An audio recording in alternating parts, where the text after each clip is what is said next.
All right, so we're here with OG Pamps. Yes, sir. Thanks for coming down, man. Likewise, brother. Thank you for having me, man. Thanks for pulling up. Appreciate that. So let's start from the beginning. Yeah. So where are you from originally? I'm from Yuma, Arizona. It's a little city in Arizona. I was born and raised there. Went to high school, elementary, all that fun stuff. You know what I mean? Yeah. I grew up in a decent family, loving family, motivated. You know, my parents they worked in the fields, agriculture. You know, hardworking family. What was that relationship with your family? Did you have a good relationship with your family? Yeah, for sure. Yeah, for sure. My parents, talked about morals, the right, ethic, work ethic. They work so hard, and that's what I do now. I work hard, can't complain. My back hurts every once in a while when I'm out there in the field, but I can't complain, bro. I mean, it's based off of what they did. There's no way of, complaining or crying about that, How would you describe your upbringing out in Yuma? Loving family, bro, is united for the most part. Grew up, in the hood. Grew up in the childhood environment, doing trouble in the neighborhood, getting into trouble here and there. You know what I'm saying? But overall, I mean, it was beautiful, man. Lovely. Yuma, Arizona. Is it hot out there? I mean, what's the lifestyle out there like? Very hot, bro. Probably damn near to hell, bro. It's hot. It's probably about the hottest city in the United States, man. But it was great, man. It was just a very homely environment. I grew up on the north side of Yuma. As a child, man, just, out there in the neighborhood playing, having a good time, you know what I mean? Got homies to this day that are out there, So it was great. So you're originally from Yuma, Arizona. Mm-hmm. So when you were growing up, what genre of music were you most influenced by? The genre of music, just being that I was raised around a direct Mexican household, was probably banda, corridos, mariachi, baladas, trios. That's what I was raised in. That was on my parents' side of the family. But I did also grow up listening to hip hop, rap, gangster rap, Ice Cube, NWA, Dr. Dre, Snoops, all that. You know what I'm saying? That's what kind of influenced what I do now. You know what I'm saying? Just visualizing it as a kid to get to where I'm at now. It's something that I've always manifested as far as where I'm at now, and now I'm just living the dream, bro. So Yuma, Arizona, would you say that's close to, I'm not too familiar with Yuma. Mm-hmm. Is that close to the border? It's close to the border, bro. We stay right on the corner of Sonora, Rio Colorado, and Baja California. So the bigger cities that are in there, just so we build an idea of the map. I mean, I was closer to San Luis, Rio Colorado, and Mexicali, Baja California. Yeah, so you were close to the border. Mm-hmm. Corridos is really popular. Yeah. With both sides of the border. Mm-hmm. Mostly on the Mexican side. Right. Narco corridos mm-hmm. is big. Huge. And it glorifies the cartel mm-hmm. and the way their lifestyle is, the way they live. Correct. Now, did that have any influence on you when you were younger? Yeah, of course. Was that big back in the day? Right. Yeah, I grew up listening to Chalino. I grew up listening to a lot of the Jorge Gamboa, different corrido artists that were in the, you could say in the narco environment. Everywhere in Yuma we bump in corridos. You know what I'm saying? At the carne asadas, at the quinceañeras, at the weddings, at the birthday parties. You'll have your first kid's birthday party and it's all corridos and pisteando. You know what I'm saying? So that's what it was about, man. That was the whole factor on that. I mean, I still bump Chalino. Just today when I was working earlier, I was bumping Chalino all the way to the fullest, bro. It's motivation, bro. It takes me back to that world that growing up. listening to banda. My mom was from Sinaloa, my dad from San Luis Potosí, but we grew up listening to banda, you know. I remember as a kid going to Mexicali, Baja California with my family. My tios would get the banda 12, 13, 14 hours straight, bro. I would wake up, banda. I would go to sleep, banda was playing, you know what I'm saying? So that was the influence. So if you ask me what my number one genre is, it's probably banda, bro. You know what I'm saying? Why do you think it's so big when they get a banda and they pay for like 14 hours, right?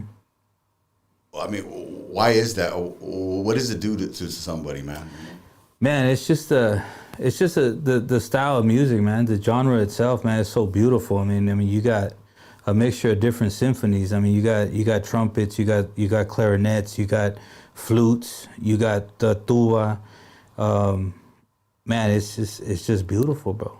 I mean, every time I want to think about my mom, I mean, I think about my mom on a daily, you know, both my parents have passed, but when it comes to just reminiscing and bringing back when I was a child, I listened to banda every single time, bro. And it's just, it gives you that joy, you know what I'm saying? At least to me, you know what I mean? Being that my mom was from Sinaloa, Mochi, Sinaloa, you know?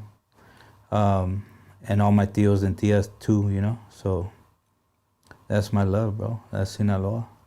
I mean, that music is very inviting, right? Correct. It invites you. It draws you in. Yep. It's the videos. They glamorize a lot of things. You know, the money, the cars, the women. Right. And I think a lot of these youngsters, they that's what they want to follow, and that's what they want to become. They do. And it's a beautiful culture. Right. Beautiful culture. Chalino Sanchez, you just mentioned. He was a very popular artist. Correct.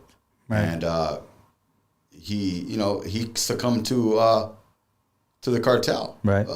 At the end of the day, how did you feel about that when you found out he passed away? Man, I was young, bro, when that happened. I believe I was in junior high. I was in, and I want to say I could even remember I was in my home room, bro. I was like in health class or something, bro. And they brought that up, man, that Chalino had died, you know, the night before. It's crazy because, you know, some people look up to Michael Jackson, they look up to Prince, they look up to, you know, all these other legends in the genre, you know. I grew up listening to Chalino. I grew up listening to that genre, and yeah, and that hit different, you know what I'm saying? Like, I mean, it was a shocker, you know what I'm saying? But obviously doing more research and not going into detail because out of respect to those that are on the upper level, the reality of how he passed and why he passed is just shocking, bro, you know? Yeah. And that cultura, you know, that he was, you know, he came from, so. That comes with the lifestyle. Yeah, it does. It comes with the lifestyle, you know? So, Pamps, you're a man of many hats. You're a talent manager, a videographer, a cinematographer. You're an entrepreneur. Right. You do a little bit of everything, man. So, when did the idea of Pamps TV first take place, and what was your original vision for it? I mean, originally, it's just being around so many artists, man. I started as a graphic designer years ago, working with these artists. There wasn't really a platform that like a central hub for our Chicano rap artists, our trap Latino artists. You know what I'm saying? I started what's called Latin Beast TV. That was over 9 years ago. You were the original founder? I was the original founder of Latin Beast TV. It's now owned by my partner, Tones. Much respect to my little bro. He's a big factor in what I do now. We work together as a team. And we started at 1,200 subscribers. We're at 500,000 now. But as far as where OG Pamps TV came from, because of the interaction that I have with so many artists throughout the years, I figured, you know, we never know when life takes our time. You know what I'm saying? We might be gone tomorrow, next week, next month. But I have 2 kids, a daughter that's 19, a son that's 16. And I didn't want to leave, or I don't want to have that possibility of having to, you know, exit this world without showing them some type of portfolio that their dad established. Being that I work with so many successful artists over the years, I decided to interview now my clientele, my artists, and talk to them how me and you are doing right now. And based off of that, that's where OG Pamps TV came from. And there's just so many things that go on with the channel. I'm very proud of, you know, but Latin Beast TV is something that, you know, has been one of my bigger successes over the years, you know? Yeah. How important is that relationship between you and your clients? Very important, man. Your network is your net worth. That's what it is. If you want to eat in this industry and you don't have a regular 9 to 5, you got to keep that. You got to keep that clean and cool relationship with everybody. You know what I'm saying? Again, from graphic design to video work now, presently, or just even networking itself in general. You know what I mean? Like you said earlier, I play different hats. I do now play the management role. I do have distribution through Empire. I do pretty much everything in-house that any label, any designer, any videographer would do. I do it all, you know, and it's pretty much like a one-stop shop type thing, you know. So as far as the importance, burning bridges is something that you don't want to do, you know, especially for those that are up and coming, because you'll sit in a meeting in a week from now, 2 months from now, and you'll run into that person that you once had a conflict with. So it's very important to keeping that nice and good, clean relationship with everybody, you know? Yeah, I mean, I would imagine. You've worked with a lot of great talent in the years. Mm-hmm. What are some of the qualities that you look for before collaborating with somebody? Man, I mean, just in music in general, I mean, I would say I think it's just based off of the talent of that individual, their hunger, where they're at in the music industry.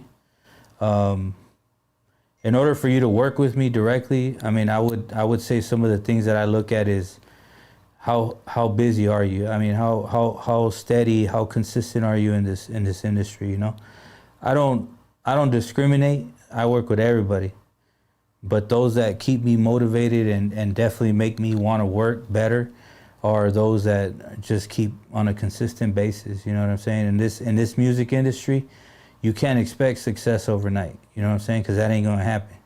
You know what I'm saying? That's not going to happen. So what drives me and makes me work a better relationship with an artist, per se, is somebody that's hungry, stays consistent at all times, and stays working, man. Just pretty much kind of piggybacks off of what I'm doing. You know what I'm saying? Because I don't stop. I mean, it could be 2 or 3 in the morning, bro, and I'm still working. And I woke up at 5 in the morning that next day, that day before, you know? I don't stop, bro. You can't stop. You know what I'm saying? In this industry, especially if you do this independently, you cannot slow down. You slow down, the next man's picking up your job. You know what I'm saying? Yeah. So that's what that is, man. So you're an independent artist. Correct. Yeah, I mean, I do everything independently. I don't depend on a payroll. A lot of people work their 9 to 5s, and I'm not knocking it. That's cool. Kudos to those, you know what I'm saying? But I decided to do this on my own, bro. I'm a hustler, you know what I'm saying? So everything that I do and the way that my kids eat is based off of the type of work and the time of work that I put into every single project that I put in, you know what I'm saying? So that's the reason that I stay steady, I stay busy. Some people, I mean, I'm from Arizona, but some people think I'm from LA because I was out here consistently. I mean, LA is one of the meccas of the entertainment world, you know what I'm saying? And that's why I stay so busy out here, because the majority of my clientele base is based out of Southern California. Give or take, how many videos would you say you do a month out here in California? Man, that's crazy, bro. I would say probably a cool 10 to 15 videos, solid. And that's light, bro. You know what I'm saying? I mean, there's miscellaneous work that I do, you know. I do show recaps. I've been involved with artists that I grew up listening to. I always manifested listening to these artists. Now I'm standing on stage with them, filming them. You know what I mean? But as far as music videos produced, I mean, by me, you know, video treatments, you know, storylines and all that, I'd say probably a cool minimum 10, 15 for sure, bro. You know what I mean? That's how busy I stay. So safe to say that California's got the bulk of your work is here. It's, you know. Yes, sir. Hollywood's out here. I mean. Yep. It's real busy out here. Right. You stay busy. I stay busy all the time, bro. And you have to be because, like you said, it's how you feed your kids. Exactly. And you got to stay hungry. If I slow down, if I decide one day to sleep in, take a break, I don't have time for that, bro. Have you ever? Have I ever what? Taken a break? Probably not, bro. I mean, if I had to go, if it has to do with my kids, I will. I'll take a break any day, you know. But if it has to do with work, nah. I'm not that dude to be like, I'm gonna sleep in today. I'm gonna tell you like this. I don't wake up, any day that I wake up in the morning, I don't wake up thinking like, oh damn, I gotta go to work. I don't. Because every time I wake up to go to work or I go do a video, I wake up happy. You know what I'm saying? Like it's something that motivates me. It could be the simplest video of the day, but I get up excited about going to shoot that video. Because what I know what I'm doing is I'm creating that visual that artist went into the studio, took their time to pick that producer, that beat, to mix and master that song. They're coming to me, bring their visual to life.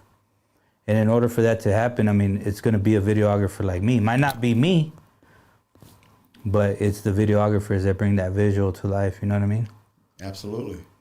It's just the video is so. That's what invites you to watch them, to stay engaged. Right. When you flip the channel, and if it's a good video, you know it's a good video. Right. The quality's there. Right. The angles and everything. That's what what keeps me entertained when I watch a video. Right. It's how they film it, how the producer choreographs everything. Just like the movie industry. Right. You can tell when something's made well. Right. And you've got good quality with your stuff. So I mean, how long did it take for you to get to where you're at now with the quality in your videos? Well, I mean, not long, bro. To be honest with you, I mean, I've always had an eye for creation. I always have since I was a kid, bro. I mean, always have. I started with art. I did draw a lot. I did paint a lot, so I could paint a picture. So that imagery that's inside my brain, that comes natural. I mean, that comes from birth. You know what I'm saying? So when the artist gives me their song and we start, having a discussion in regards to what's going to happen in this song and so on and so forth, it just kind of comes natural, bro. I mean, it just really depends on the angles that you're shooting and how you're shooting it, you know what I'm saying? But to be honest with you, the video world is kind of new to me because I was an illustrator before. I was a painter. I did graffiti here and there. And I also did design work, digital design work, graphic designer. I went to school for that. So when it comes to video, I already have that imagery. I already have that vision. I listen to the song. That's one of the first things that I do. I tell the client, send me the song that you're trying to film. I'm gonna listen to it. I'm gonna put together a video treatment, put a storyline together, and let's work from there. And typically, I always hit it on the spot, bro. 9 times out of 10, it's always on point. You know what I mean? Is it more video models? Do we need more girls? Do we need more cars? What is it that I have to do to build that vision and make people believe or understand or see what they're trying to do? You know what I'm saying? Yeah, gotta find that X factor, right, and put Right. it all together. Mm-hmm. That's your job. Mm-hmm. And you're good at it. So they say, bro. Where do you find the balance between your job and your personal life? Where's that balance? How do you find the balance? That's hard, bro. That's hard. You know, I had a discussion with ODM from Lighter Shade of Brown, and I asked him that same question. I'm like, bro, you've been doing it for 20, 30 plus years, bro. Like, how do you do that, bro? Like, when do you know when to cut off, and when do you know? I mean, his answer is like, you got to plan it, bro. Like, you got to really schedule that in, bro, because sometimes we get lost in our own world. We get so busy that we're on the go. We're so used to being on the go that it's difficult sometimes, But I mean, to answer your question, I mean, I guess it's just pretty much just calendaring that in. I don't know if that's a word, but I mean, you gotta kind of like schedule that in, and because sometimes I live in my own world, bro. Like, you know what I mean? I'm on the go all the time. You know what I'm saying? So, but my kids is something that I don't forget. You know what I'm saying? So that's my main objective. Well, that's the point I was trying to get at, because you got two kids. How old are they? My daughter Alize, she's 19 years old. My son Anthony is 16. Okay, so they're a little older now. They're a little older, yeah. So they understand that dad is doing his work. Yeah, and it's crazy. It's very difficult, especially in this industry, because of the nature of the competitiveness. You don't hear a lot of applause. You don't hear a lot of this. But just recently, I started seeing the support by my own kids. They'll tell me, "Hey, Dad, I'm very happy for you. I'm very proud of you, what you're doing." And that, I don't give a fuck who else tells me what they tell me.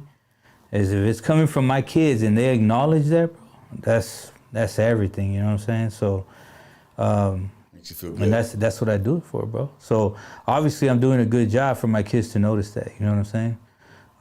Because they're lost in their own world too. You know what I mean? They're doing their thing, either boyfriends, girlfriends, parties here and there. But to come from my own kids, that's big, bro. You know what I'm saying? And that means the world to me. You know what I mean? And that's good that you have kids that are understanding like that, because right. A lot of kids nowadays, they're running amok. Mm-hmm. You got to be on top of them all the time. Right. And they're not really responsible. Mm-hmm. But it seems like your kids are. Right. They understand. Right. They seem like they're acting like adults. Mm-hmm. They're responsible. Right. And that's it's hard to come by. Right. Yeah, it's different. And I applaud you for that, because it has a lot to do with the parents. Right. Right. It's just the upbringing, bro. I mean, I always talk to my kids about, respect, just morals in life, you know what I mean, in general. And that, and it's starting to reflect, you know what I'm saying, on the way that they carry themselves and stuff, I mean, granted, they do act up here and there, they'll do their thing, but I mean, everybody's human, Yeah. But my kids are, man, very proud of my kids, You still with the missus, or? No, bro. No, I'm not. I'm no longer, with her. It's something that,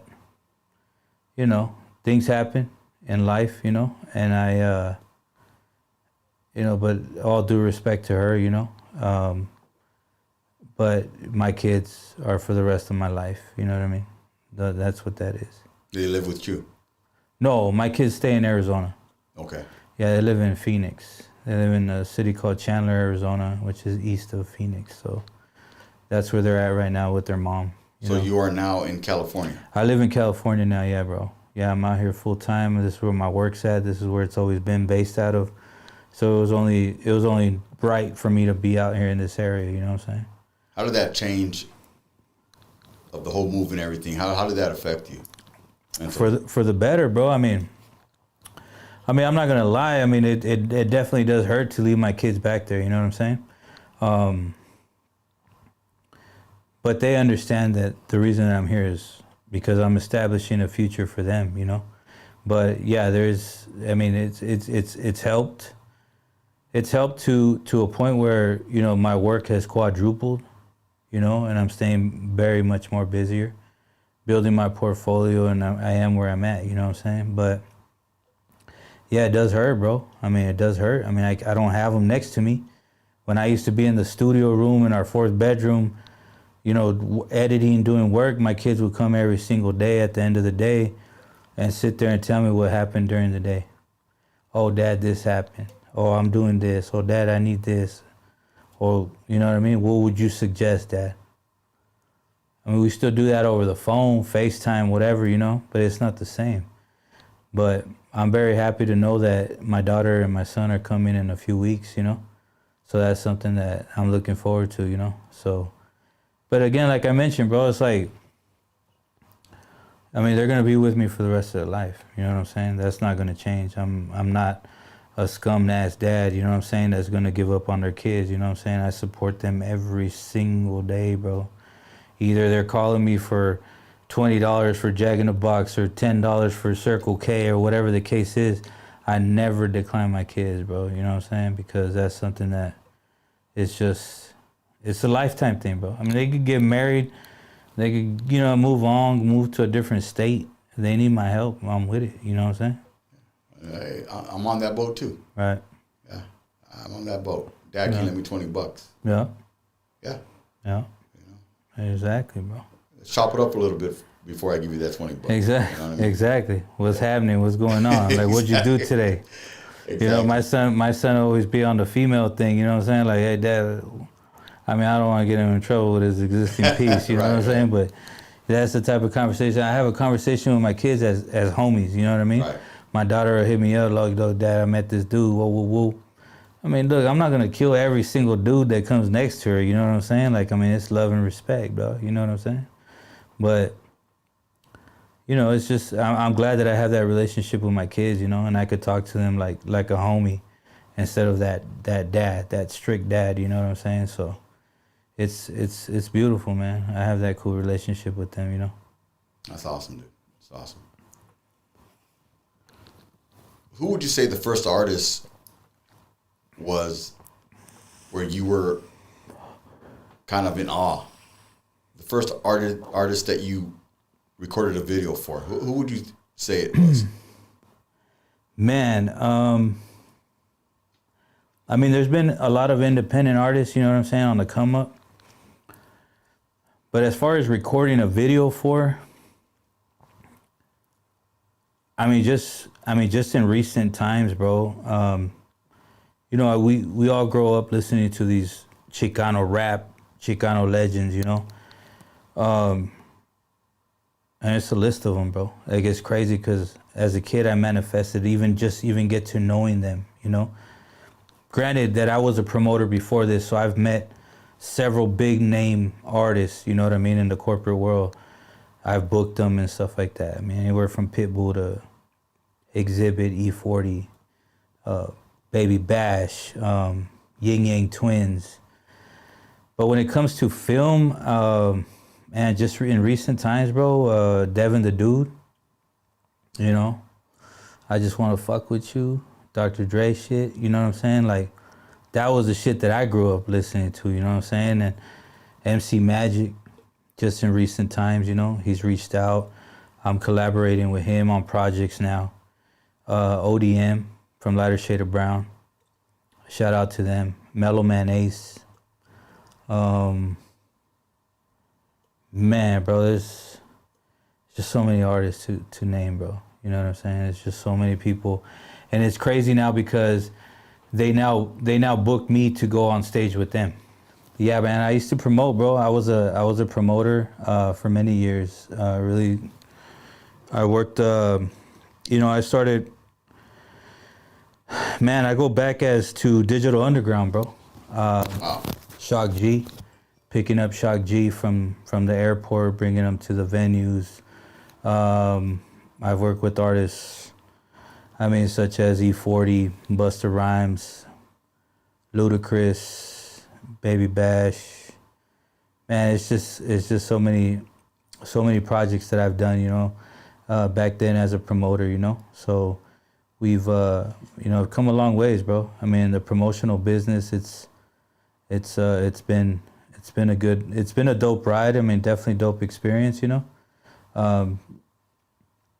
Just recently, I've I've gained partnership with a good homie, Rockin' Chicano, Anthony from Rockin' Chicano. Shout out to Rockin' Chicano. Yeah, man.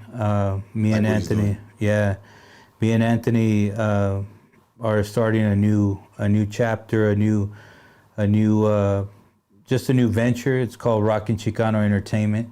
So me and him are partnered on that. So we're gonna start doing shows, and I'm back on the, like they say, I'm back on my bullshit, bro. But I mean, that's what I love to do, bro. You know what I'm saying? So aside from the whole film thing, I do the management for artists. I do have, a model or two that I manage, So I'm doing a few, I'm making some moves, some additional departments, some additional hats. Not that I'm not busy already, but, I'm building that empire that I've, known to have, So that's something that's where I'm at with it right now, bro. So do you still promote? Right now I'm getting into it. Okay. I'm getting back into it. I mean, if you're referring to actually shows and events like that, I mean, that's something that I'm venturing into right now as a partnership with Rockin' Chicano. So right now you're more focused on the video part of right. What you do, I mean, it's a split between everything, bro. Like, I mean, on my daily basis, sometimes I'm in meetings and marketing meetings that has to do with my artists directly that I work with, that I manage. Sometimes it has to do with clientele that I'm filming a music video for. It's just a variety of things. Like you said earlier, I mean, I fill a lot of hats, bro. I got to fit a lot of hats on my daily basis, you know what I mean? And that's something that's where I'm at with it right now, man. It's just learning to have different channels. We can't depend on one thing. We got to have an A, B, C, D, E plan. Because if plan A doesn't work, we're going to have plan B to land on, you know what I'm saying? I worked as a designer, just designing for years, bro. And there was times that the business slowed down. I never had a plan B. I didn't have a C, a D. But now I have that accessibility. On top of that, I am a distributor, a digital distributor through Empire Distribution, which is based out of the Bay Area. So I have several independent artists. I think last I counted it was at least 42 independent artists that I do digital distribution for. Signed to me as management and as a label, OGP Digital. I have 6. I have a corrido group called Alto Supremo. They're from Colton, California. I have a Spanish rap singer out of Norwalk, California. His name is Jay Amador. I have an artist in Phoenix named Liasco Crooks. He's from Chandler, Arizona. I have another artist from Norwalk. His name is O True. He's an up and coming artist too. So I've been working very, very closely with them, And just in recent times, I started working with models as well, because it kind of fits in the whole. I'm already filming. I'm already having to book models. I'm already having to do this. So artist development and talent development is something that I've always done. You know what I'm saying? So being able to help those that are in that business and getting into that is definitely something that it helps me, push through in this industry. You know what I mean? How did you develop that relationship with Empire Records? How did that all start? Man, it goes back to, shout out to my boy Joe Figueroa, a.k.a. Young Cavi. Young Cavi, me and him, we've been working for years, bro. Young Cavi is my Empire rep. He's directly directed with Empire. Me and him have a situation. It's kind of like a grandfathered in situation. Empire doesn't hand out portals no more. Empire doesn't allow just anybody to be able to upload their music directly, independently by themselves. You either got to be signed to Empire or have, literally just be signed to Empire to do that. Me and Cavi have been working for years, bro. It's years. I mean, we talking 12, 15 years, bro. And back then when there was so many movement that was going on between the transitioning into Empire before Empire was even established. He was able to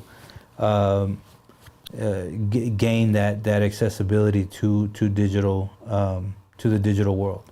I remember sitting in his backyard at his house and him talking about, in 10 years CDs ain't gonna exist. And I'm like, there's no way in hell that CDs ain't gonna exist. Like, yeah, CDs ain't gonna exist, bro. Everything's gonna be on digital. Everything's gonna be on your phone.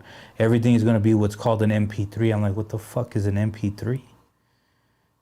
And now in the real world, an MP3 is a digital file that's online, that's streamed on a per play basis. You know what I'm saying?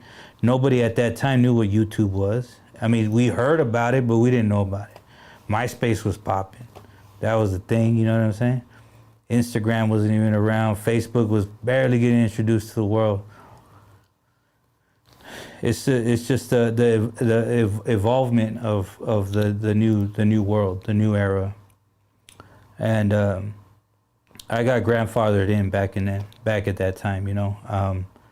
I've had Empire for many years, just never really put that time and effort to get into signing artists and putting them into a distribution situation till just recent times, the last probably 5 years, 6 years, when I started actually just doing distribution for independent artists.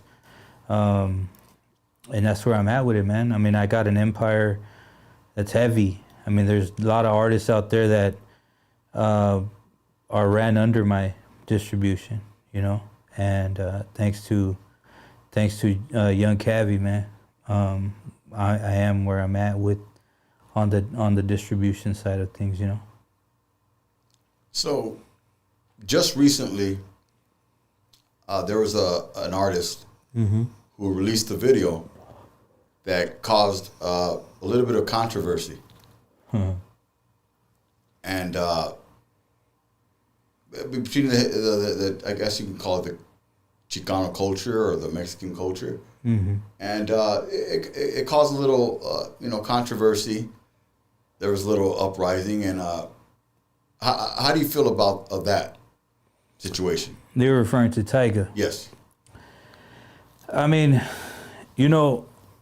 I was actually approached by a well-known manager for an artist that I wish not to speak on camera, but they because of my platform and because of the backing that I have in this industry, they approached me to kind of put a boycott towards Tyga in regards to his situation. How do I feel? I mean, at the end of the day, I do feel that it is mocking our culture. I don't care how they put it. There was tortilla chips falling from the sky. The culture itself within that video in particular. But that's not the only time that's happened in our industry. When I established Latin Beast TV, I established it because of the reason that just our Mexican Chicano rap artists weren't given that platform. I feel that our culture, the Chicano rap culture, is so big and so talented that we didn't have that hub. So that's where the Latin Beast TV thing came from. And then now for somebody to come and mock the culture on a bigger corporate level, I just, that don't sit right with me. You know what I'm saying? I just recently watched the interview, actually today, it was released a few days ago, but with LA Leakers and American Cholo, they brought Tyga to the table in regards to the situation. He apologized. It definitely sounds like a sincere apology. I do give it to him. Yet there was other videos, the YG and Tyga local video, where they impersonate a charro or a mariachi and stuff like that. It is offensive, but I'm one to tell you that I'm not a crybaby, bro. I'm not gonna sit here and be upset over. It does make you upset, but I guess what I'm trying to say is that that's not the root of the situation that's happening here. What's happening here is that there's so many Chicano rap artists right now. Either they want to consider themselves Chicano rap or they want to consider themselves whatever they want to consider themselves. But yet we had a bunch of crybabies on social media talking about how come Tyga couldn't include me in that video. Now, the problem is that the mockery already occurred. The situation of the video, it doesn't matter if you put a Mexican or you put that particular artist in that music video, what makes it still right for him to be mocking the culture? You know what I'm saying? The bad and the bad intent was already done. You know what I'm saying? I just feel that Raza in general, I put a post out on my Instagram. You'll probably be able to see it on OG Pamps TV. And I pretty much indicated is like, a lot of you motherfuckers are crying about Tyga not including you in their music video. But at the end of the day, bro, the problem exists within our demographic. It exists there, bro. Because you see one man rising, the next man underneath him is gonna bring him down. They're gonna find a way to bring him down and not be able to succeed. And that's the problem that we've always had. And that's why you see with the African American artists, they support each other. They do. I don't want to get detailed into the politics that have to do with the raza, the Mexicans, the Chicano, because I have no say in that, because I don't. But all I could say is that their unity amongst the Bloods and the Crips, we would be such a bigger impact in this industry if we were to be able to get together from the Northern Alliance to the Southern Alliance in California, and we would take this world over, bro. But there's things that I cannot speak of because of political reasons, but I can tell you that would make a change in our Chicano rap, trap Latino world. You know what I'm saying? Because I know it for a fact. But there's just, in the raza, there's what they call orgullo. There's a lot of orgullo. And there's a lot of rules, a lot of regulations. We run different than the other cultures. You know what I mean? Our culture is too strong, bro. You know, we have a lot of history in our past that, I mean, from just general history itself, and to just the Chicano culture here, and how, you know, Chicanos, you know, just move in the industry itself. And the problem with that is that we don't want to see that next man rise. You know what I'm saying? So that's what happens. And I feel it's sad to a point. You know, we at Latin Beast TV, I built that. My partner runs that for that same reason, to allow our independent Chicano rap artists, trap Latino artists to become who they are, or at least have a platform to share their music and their videos. You know what I'm saying? So, and I'm not saying that our platform is the only platform. There's dozens of platforms out there. You know what I mean? Much respect to everybody. But the reason that we're not as successful as the African Americans is because there's too much orgullo, too much pride on what the next man's doing. You know what I'm saying? And until that's fixed, and until there's some type of unity and just collaboration amongst everybody that's in the music business, we ain't gonna see a change, bro. You know what I'm saying? I mean, I speak to this to many artists that hit me up directly, you know, known artists. And I talk to them in regards to the situation, you know, at least because they asked me from my point of view. Why they come to me, I don't know. Maybe because I've been in it for a long time, but it's not gonna fix itself on its own, bro. It has to take. I'm gonna give you an example. I just shot the music video for Misfit Soto, the Ay Caramba 2, which is out on Land Beast TV. Go check that out. He tried to get support from our Chicano rap, trap Latino, trap artists to come out, or just public in general. I show up to it was in Lawndale, California. I show up to the video shoot.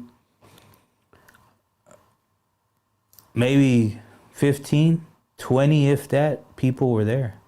And I'm not only speaking that there were just artists, there was a general population of either a few podcasters here and there and vloggers and here and there, you know.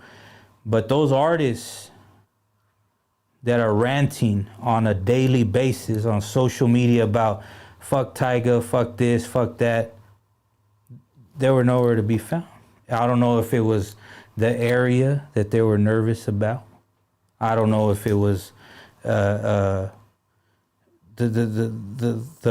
popularity of the main artist or what it was, or if they had some type of. But at the end of the day, that's where the problem exists, because they're the first to rant and drop names and tag and do this and that, bro.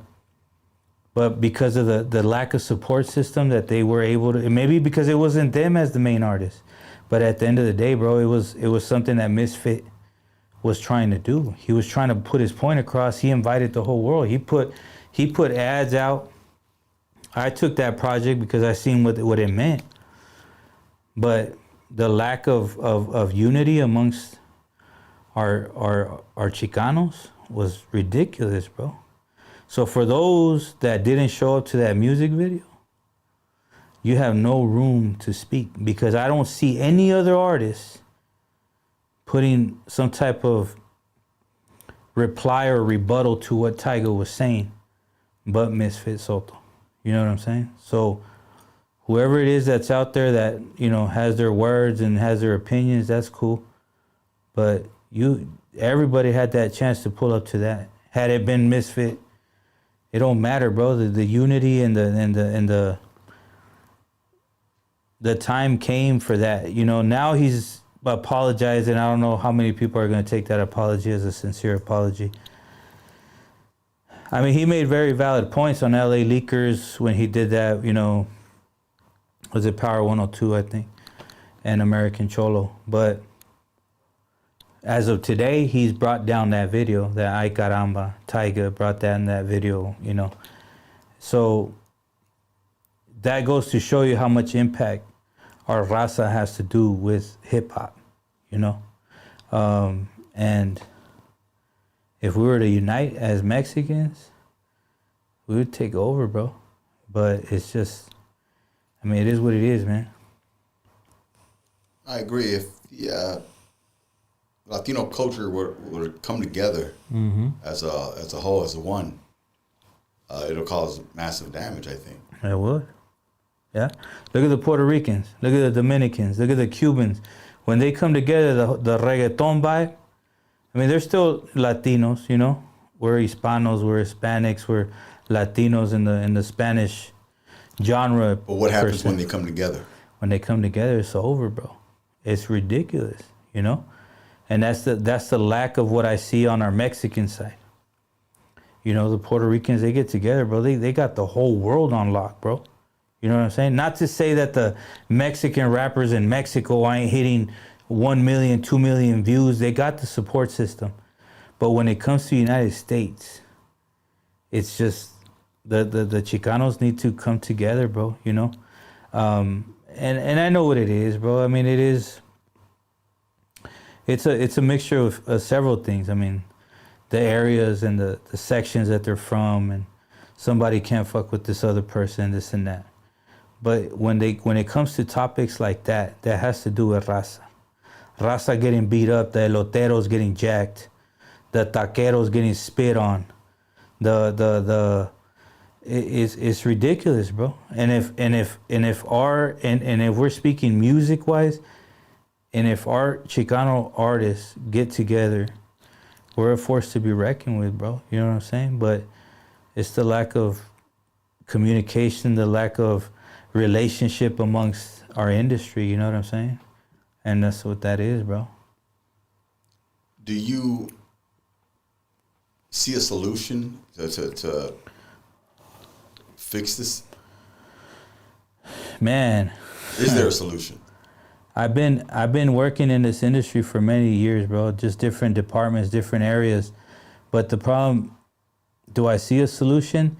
There can be a solution, because to every bad there's a good, bro. But it's just gonna have to take something that's going to impact everybody individually, personally, to have that happen, because either that particular artist or those artists are just not as engaged, or they don't. I speak to a lot of rappers or a lot of artists that don't want to be considered as Chicano rap artists. Why? Because some artists in the past, no disrespect, have built that stigma, that look that they don't want to have.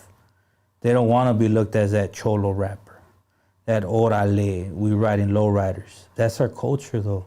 At the end of the day, either it be this new age or it be that past age, that's our culture. You cannot not do that. You know what I'm saying? That's our culture, bro. You know what I'm saying? You don't necessarily have to rap like the typical, what they call a Chicano rapper, essay rapper. You're a Chicano, bro. At the end of the day, you're a Mexican American. Some of those are just Mexican rappers, you know what I mean? But it's the cultura, you know what I'm saying? That's the cultura, and we have to be happy. Because if we're not happy with our own culture, dog, ain't nobody gives a fuck about us, bro. You think the white man's gonna give a fuck about it? You think the black man's gonna give a fuck about it? Ain't nobody giving a fuck about our culture, bro. You know what I'm saying? To them, we just eat tortillas, tacos, tamales, paletas, tajin all day, dog. You know what I'm saying? That's the way they look at it. Look at what Tyga spoke about in his interview. He didn't know he offended people. How you not? You know what I'm saying? They give two fucks, bro. But we have to give a fuck about our own culture, bro, because what's happening and what I see happening is that our culture is getting washed as time comes, bro.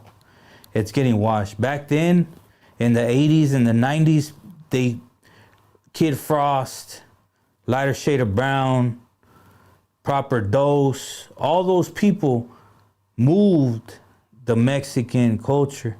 Now, it's getting washed out, bro. You know what I'm saying? But yet they're cool to talk about Chapo. They're cool to talk about the cartels. They cool to talk about all that shit that they glorify in the fucking music, the corridos and this and that. Yet they don't want to support when the support is needed. You know what I'm saying? And our culture is huge, bro. Our culture is so huge that our fellow African Americans use our culture. They use our lowriders. They use our high socks, their Dickies, their Ben Davis, they even use Mexican, Latina models in their videos because that's what sells, bro. You know what I'm saying? But they've adapted to our culture, and that just goes to tell you how strong our culture is, bro. You know what I'm saying? But it's just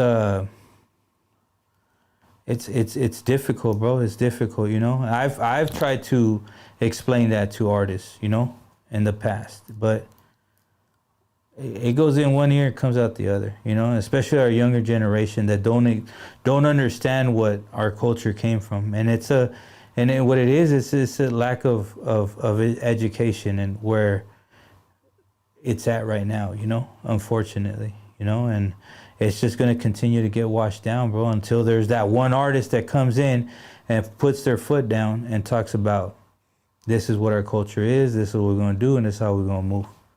There's so many big artists out there right now that could have a very big impact, yet they don't support because they're sitting in a big 2-story home, kegging it. You know what I'm saying? What are some of the main differences that you see with rappers when you were growing up versus rappers today, or artists? It doesn't have to just be rappers. You talking about like the music perspective, or yeah. Okay? We were storytellers. We would tell a story. Now, all they're doing is talking about bitches, shaking ass. Don't get me wrong, bro. I get booked because of that. You know what I'm saying? And I have much respect to those artists that do that. I'll go film whatever I gotta film, you know what I'm saying? But the difference between that era and now is that the lack of respect for women, the lack of respect for telling a story behind their song. Now all they talk about is how they're gonna pop bottles in a corner of a fucking club, right? That's what they speak about. How they gonna go blast the next man that's down the street because they got upset because they said something on Instagram. Because they're yapping about who's better than who on this and that. That's the lag. Back then, in our era, the vatos had more balls, bro. Now, it's just Twitter fingers, bro. Now they're just pushing keyboard buttons. It's that internet thug shit. But when they see each other in person, it's oh, what's up, dog? It's love. But back then it was different, bro. It's just like I said, everything's getting washed out. It's just washed out right now, bro. This culture it's washed out, and I feel that in our era, we were the main factors of that problem. From the technology development, everybody's on their phone. Nobody pays attention to, you know what I'm saying? You could be sitting somewhere and not acknowledge one person in a doctor's office or at a store because you're on your phone the whole time, bro. You know what I'm saying? That's where the attention span is, on your phone. Back then, people would acknowledge who's around you, say what's up, say hi, whatever. But now I feel that as technology develops more, bro, like it's gonna get worse. People ain't even gonna say hi to each other. They're just gonna look at each other, like walk right next to each other. It's different, bro. It's different. And back then it was purity. Now it's just washed out, bro. You know what I'm saying? And that's where it's at, unfortunately. But I feel that our era was the one that was at fault because of that. We built this technology. We made these big moves, and that's where it's at, you know what I mean? And to refer back to the music side is, back then you used to have storytellers, bro. You had people that would tell a story about when they walked into a party and what they ended up with that girl that they seen at the party. You know what I'm saying? For example, look at MC Magic's music. That guy tells a story about love and how he feels about this girl, woo woo. R&B used to be huge. They used to tell stories about, you know, now everybody wants to talk about the same thing, bro. And I think what it is that it's so saturated. This industry is so saturated that it causes everybody to monkey see, monkey do, you know? Because they see this other artist doing something successful and they got views, they got numbers. That's what it's all based out of now, you know? It's the numbers. And that's where all the fake views come from, all those purchase bots that are coming from everybody, you know? Because they want to look the part. They want to look like they're important. They want to look like, you know what I'm saying? Like they belong, you know what I mean? But at the end of the day, bro, I mean, this era is, unfortunately, it's lost, bro. And I feel that a lot of it had to do with our era that caused that issue, you know? And social media has a big part in that. Of course. It could be used as a tool, or it could be used for clout. Right. Right? Like you said, a lot of people, they buy their views or their subscribers and whatnot. Okay, you could do that. Right. But when it comes down to, let's say it's time for you to perform at a concert because people think that you're popular, and you go on stage. Right. How many real followers are out there watching you? Exactly. Only 10, 15, maybe 10 will show up, bro, but yet you got 30,000 followers. Right. Exactly. And it's all about perception. To them, it's all about perception. You know, it's very few artists that are really out there doing numbers, bro. Like real numbers. Because the majority of these artists are just faking the situation, you know what I mean? And it sucks, bro. I mean, it is what it is, but it's all about, you know, what they look like, what they talking about, and who they hanging out with, you know what I mean? I mean, I got a list of artists, and I'm sure they'll watch this and probably their heart will be beating to the fullest that I don't call their names, but I'm not that type of person, you know what I mean? But it's ridiculous, bro. I mean, a lot of these fans look at these artists either because of their visual, because of what they look like, because of what they represent, but do they really represent that? Like, you know what I mean? Like, it's not what it seems, bro. In this industry, this is the entertainment world, bro. You know what I'm saying? Like this industry, unfortunately, I mean, I couldn't even throw out a percentage, but if I had to, maybe 5% of these artists are really real. You know what I'm saying? Because the rest of these artists, they just faking the funk, bro. Just because they heard that other artists talk about they gang banging and doing this and that. And no disrespect to the gang activity. I mean, I got a lot of respect for that world. You know what I'm saying? But what I'm saying is that who's really real? Who's really out there doing the thing? You know what I mean? And if you really are doing the thing, you shouldn't even be rapping. Because you should make that decision. You should make that decision. Either you gang banging or you rapping. Which one you doing? Because if you really gang banging and you out there rapping, you're really telling on yourself. You know what I'm saying? Because the gang units really do exist. That whole gang injunction really does exist. The departments and then I don't want to get into that detail, but there is law enforcement that does look at that stuff, and I know that for a fact. I was involved in stuff like that had to do with artists that I work with, and that exists, bro. That'll be held against you in the court of law. And when you sit there in front of a judge and you talking about you did this and you're doing that in a storyline, they're gonna use that against you. You know what I mean? The DA is gonna sit there and feel like, no, you said this and you said this. Look at Bobby Shmurda. You know what I mean? Look at all those artists that, I mean, and I know several in our Chicano genre that have gotten busted and done more time unfortunately, because of situations like that. You know what I mean? But it's unfortunate, bro. It's just, but these youngsters don't understand, bro. You know? Sometimes they ask me, like, oh, like, what do you think of this? I'm like, no, don't do it. But it goes in one ear, it comes out the other. Like, Pamps just a videographer. I'm just a designer, bro. I don't know nothing. You know? Perception is a crazy thing. It is, bro. Crazy thing. Mm-hmm. Everybody wants to be popular. Mm-hmm. Everybody wants to be remembered, or they want the visual of themselves as somebody that they want to be, but they're not really that individual. Right. They want to. Mm-hmm. They paint the picture, but in reality, they're not. And you're right. You see it on TikTok. You see it on Instagram. All social media platforms. Yeah. You know, you see people with Ferraris, Lamborghinis. In reality, that's not their car. That's all rented, bro. It's all rented. The jewelry that they wear. I rent 3/4 of the stuff that I film. I rent it for the customer, for that client. You know what I'm saying? They ain't living that life, bro. You know what I'm saying? They're not living that life. It's just a perception, and what happens is that the younger generation thinks that it's real, and then that's when they fall into either. You know, I've seen artists fall out because they saw another artist popping and they don't understand why they're not popping. Well, guess what, youngster?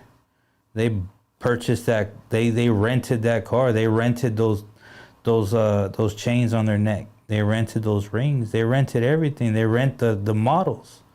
It's entertainment, bro. At the end of the day, you know what I'm saying. But some that don't understand, and unfortunately they don't have guidance. They feel that, you know. I've seen it all, bro. I've seen so many artists quit music because they get discouraged because they don't get to that level of that other artist. Well, that other artist, guess what, bro? They purchase bots. For $15, they can purchase another 10,000 followers. You know what I'm saying? As long as you got Cash App, Zelle, Venmo, Apple Pay, you go purchase yourself whatever you want. You paint your own picture of who you want to be. But at the end of the day, you ain't making no money because that fan base is fake, bro. You know? But here's the thing. Perception sells. Yeah. Right? It does. People want to see fancy cars, pretty girls, nice jewelry. They want to see that. That's facts. This is what they have in their head. This is what they want. Right. This is what they thrive for. So is it inviting? Yeah. I watch the videos. I like them. Right. They're great videos. The visuals are amazing. I'm going to watch it. I like the nice 6'4" Impalas. I like the paint jobs and the pretty women. It's inviting to you. But how much is that is real? Probably not. Right. Probably 1%. 1%, if that. Bro. If that. Yeah. Any advice you can give to the upcoming artists who want to become somebody, but maybe they're a little discouraged to take that extra step? I mean, to the beginning, just know who you are. I mean, don't try to be that next man that you see on Instagram that you're following and that you're a huge fan of. You got to be yourself. I mean, you got to understand that any artist that's going to get into music is they're in there, they sign up for it. Be real with yourself, bro. Like don't fake who you're not. You know what I'm saying? Especially the ones that don't really come from that world that they're speaking of. Either it be gang related or player related or any of that. Because at the end of the day, let's say you do become successful, they're gonna dissect you. When you're up on top, they're gonna come back and they're gonna dissect you and they're gonna find all your truths. Keeping it real with yourself is the number one thing. Staying consistent. Staying on top of your music, putting out music consistently. Smart though, but you can't just release a single and then drop it and then next week another single, drop it. Let that music rotate on its own. Build that fan base, build that song that's gonna push people to continue to listen to your music, because you can't just be dropping music every single week and expect that people are going to gravitate towards it. You know what I'm saying? Quality, from the mixing and mastering to the beats that you select. Just direction itself in general, man. Marketing has a lot to do with it, especially now in this world of social media. You have to put a plan behind it, man. You can't just drop a single and not have a backup plan, you know what I'm saying? You have to have something that comes along with it. You know what I mean? And I feel that that's where a lot of artists get frustrated. They get upset because their single didn't do as well as the other rapper that they were glorifying or they were looking at. But you got to think about what type of quality your raps. Just because you're at a carne asada or you're at a barbecue one weekend and you're spitting a freestyle and your homies are all yes men and they say, yeah, you're dope, dog, you should rap, you should get in the booth and rap. It doesn't mean you cut out for this. In this industry, this shit is black. This shit is dark. This shit is lonely. There's snakes in this industry. You got to be cut out for that, bro. It's not gonna, you know what I'm saying? It's too crazy, man. There's a lot of factors that take into play, bro, and I just feel that a lot of these youngsters, especially the real young ones, they just don't understand what they're getting into, I mean, I'm not going to discourage anybody from doing it, but you really got to have that tough skin, bro, because the majority, I want to say, and I'm going to say it like this, bro, at least 90% of these artists are super sensitive. They're not that gangsta thug that they talk about. They complain about stupid shit. They hit me on the back end about crying about this, crying about that, crying about this next man, what the next man's doing, how come he got more paper than me? And it exists every single week, every single day. I get a DM from somebody complaining about the next man and then they want my opinion. You got to walk your own lane, bro. You know what I'm saying? There's a street, you walk your street. Don't look to the side, you go do your own thing, man. You know what I mean? But I mean, that would be my suggestion for those up and coming artists. Just don't get discouraged, man. Just keep working on your craft. Get better and better and better every single time. And just keep moving, bro. Where do we see OG Pamps 5 years from now? Man, living in a mansion or something, bro. Nah, man. I mean, I do several things, bro. I mean, I'm building my empire as I go, I manifest a lot of things, you know what I'm saying? And I feel that that's the only way that I've come to where I'm at successfully, you know what I'm saying? I don't settle for the regular. I like to feel uncomfortable. I know we were talking about that off camera, but I like to feel uncomfortable because that's the way you elevate, you know what I'm saying? Because you start feeling comfortable, you're going to be doing the same thing every single time. You're going to be hitting that same wall. Feel uncomfortable. Go out of state. You know what I'm saying? Go out of state. Go somewhere that you don't recognize that you feel uncomfortable with, because that's where you're going to build that higher element about your craft and what you're doing. Either you're a video guy, a manager, an artist. Go to those areas. don't be scared to leave your regular area. You know what I'm saying? Like, if you're from California, go to Arizona, go to Texas. You know what I'm saying? Go show the world what you got going on with the music thing. You know what I'm saying? Because a lot of artists get too comfortable where they're at, and they just end up quitting because they don't see any type of growth. The only way you're gonna grow is go out of your element, bro. You know what I'm saying? Feel uncomfortable. It does feel uncomfortable. Believe me, there's spots and places that I go to I don't feel comfortable, though. But I'm so confident in what I do and my craft and whatever I do that I take it, bro. You know what I'm saying? And at the end of the day, the next day you feel real good. Like, damn, I just did that shit. You know? I gotta go to Miami in a few weeks. I gotta go to Philly. I just got hit up about New York. I just got hit up about Chicago. I was in Texas a few weeks ago doing things that cannot be said on camera, but I was out there filming, doing things that makes you feel uncomfortable, bro. But you have to get out of your comfort zone in order for that, you know, to occur. You know what I'm saying? And I'm not saying I'm the biggest and the best. I feel that I am, but there's always going to be somebody bigger than you. You know what I'm saying? Much respect to those, you know? But as far as a word of advice is that you got to get uncomfortable before you're successful, dog. You know what I'm saying? You can't feel comfortable. I don't feel comfortable every single time I go into a different area that I'm not familiar with, bro. But it's just, we got to do it. We have to, bro. You can't take your homies every single place that you go to. You know what I'm saying? That's another problem that these artists have. Everywhere they go, they got to take their entourage. They got to take 20, 30 dudes. Why? You scared? Are you nervous? Are you not that big of a man to walk into a venue with 2 of your homies and your mic? That's the problem. They walk in with 10, 15 dudes behind them. Why, bro? You're the big man talking about all this spit on your raps. Be uncomfortable, bro. Go into a zone. Talk to people. Shake people's hand. Don't be on your phone the whole time. I've been with artists backstage and all they did is be on their phone until they got on stage. You know what I mean? It's ridiculous, bro. You know what I'm saying? Like, you have to, you know, my advice, you know.